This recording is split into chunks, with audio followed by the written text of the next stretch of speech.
আসসালামু আলাইকুম, welcome back to my channel. আজকের রেসিপি হচ্ছে পাকিস্তানি মুরগি রান্না। তো এভাবে পাতলা ঝোল দিয়ে পাকিস্তানি মুরগি রান্না করলে খেতে খুবই অসাধারণ লাগে। তো আশা করি আজকের ভিডিওটা আপনাদের কাছে ভালো লাগবে। ভালো লাগলে আমার চ্যানেলটি সাবস্ক্রাইব করে পাশে থাকবেন। চলে যাচ্ছি মূল রেসিপিতে। দেখতে পাচ্ছেন এখানে আমি নিয়েছি 1 কেজি 200 গ্রাম মতো একটা পাকিস্তানি মুরগি। তো মুরগিটা আমি কেটে নিয়েছি ছোটো ছোটো সাইজ করে, আর পরিষ্কার করে ধুয়ে নিয়েছি ভালোভাবে। এরপর যে চুলায় একটা প্যান বসিয়ে দিয়েছি। তো দিয়েছি হাফ কাপ সোয়াবিন তেল। তেল যখন গরম হয়ে আসছে আমি দিয়েছি আস্ত কিছু গরম মশলা। আমি দিয়েছি এখানে তেজপাতা, এলাচ, দারচিনি, সাথে দিয়েছি কিছুটা জিরার ফোড়নও। সবগুলা তেলের সাথে ভেজে নিয়েছি। আর এরপর যে দিয়ে দেবো আমি এখানে আদা, রসুন, পেঁয়াজ মিহি করা ব্লেন্ডারে আমি মিহি করে নিয়েছি। আদা, রসুন, পেঁয়াজ তিনোটা একসাথে আমি মিহি করে নিয়েছি ব্লেন্ডারে, দেখতে পাচ্ছেন। তো মিহি করে নিয়ে আসলে ব্লেন্ডারে ঝুলটা খেতে খুব ভালো লাগে। এরপর যে দিয়েছি আমি এখানে 1 টেবিল চামচ হলুদের গুঁড়া। তো শেষে দিয়েছি লবণটা আমি স্বাদ মতো দিয়েছি, পরবর্তী লাগলে আবারও দিব। তো দিয়েছি আমি এখানে মরিচের গুঁড়া। আমি 2 টেবিল চামচ মরিচের গুঁড়া ব্যবহার করতেছি, দেখতে পাচ্ছেন। আর দিয়েছি আমি এখানে গরম মশলায় সবগুলো আস্ত মশলা গুঁড়ো করা হয়েছে, এগুলো আমি নিজে গুঁড়ো করেছি। তো গরম মশলা দিয়েছি 2 টেবিল চামচ। এখানে জয়ফল জয়িত্রী রয়েছে এই গরম মশলায়।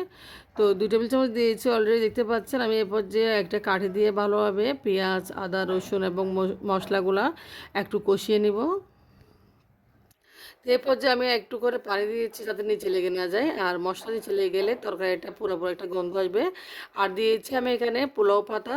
আমি আমার গাছ থেকে 2-1টা পোলাও পাতা মাংসে দিয়ে দিই পাতলা ঝোল করলে। তো পোলাও পাতাটা ঘ্রাণটা আসলে অসাধারণ লাগে, মুরগি থেকে খেতেও খুব ভালো লাগে। তো দেখতে পাচ্ছেন মশলা কষানো হয়ে গেছে। এরপর যে আমি মাংসগুলো দিয়েছি এক এক করে স্টেপ বাই স্টেপ। তো পোলাও পাতা দিলে আসলে খুবই একটা ভালো গ্রান পাওয়া যায়। তরকারির ঝোলটাও খুব পাতলা করে যখন রান্না করা হয় খেতেও ভালো লাগে। তো দেখতে পাচ্ছেন মাংসগুলো আমি মশলার সাথে ভালোভাবে একটু নেড়ে চেড়ে মিক্স করে নিচ্ছি যাতে গায়ে গায়ে মশলাগুলো ঢুকে।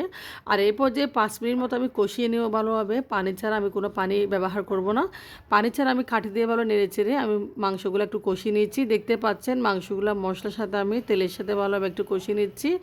এই তো যাতে মরিচগুলো ভালোভাবে কষানো হয়ে যায় এই পর্যায়ে। তো মরিচ মশলা কষানো হলে মাংসটা খেতে অসাধারণ হয়, খুবই ভালো লাগে। যতই তরকারি কষাবেন ততই তরকারির মজাটা বের হবে। এই পর্যায়ে আমি ঢাকনা দিয়ে দিচ্ছি।